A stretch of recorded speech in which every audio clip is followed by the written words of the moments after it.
Lagi mo na lang iniisip yung iba. Paano naman yung sarili mo?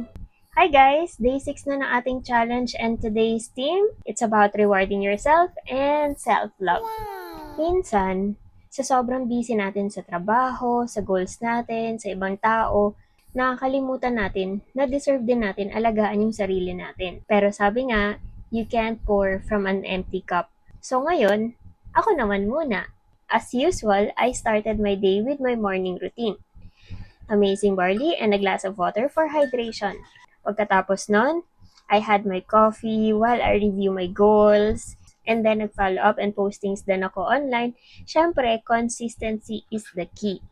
And then, may blessing alert sa akin. I receive a message from a friend ordering 2 boxes of amazing barley para sa sister niya na may cancer.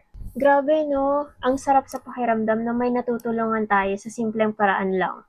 And guess what? May nagbayad ng utang sa akin. So, syempre, pinambili ko na ulit ng mga stocks ko para sa future clients. Kailangan money flow mindset. Hindi lang siya lumalabas. Dapat umiikot. Pero dahil self-love today, siningit ko na rin ang reward ko para sa sarili ko. Nagpa-haircut ako. Minsan, simple lang naman yung magpapasaya sa'yo. And para sa akin, ito yon. So, new haircut, new energy, and new me! And syempre, hindi mawawala yung quality time. Nag-dinner ako with my siblings.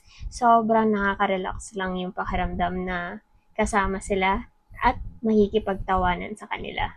Hinatid ko sila pa uwi and bonus, nakipaglaro pa ako sa aso nila. And that's a wrap, a perfect balance of productivity and self-care. Ikaw naman, ano ang ginawa mo today para sa sarili mo? Comment down below and let's celebrate self-love together.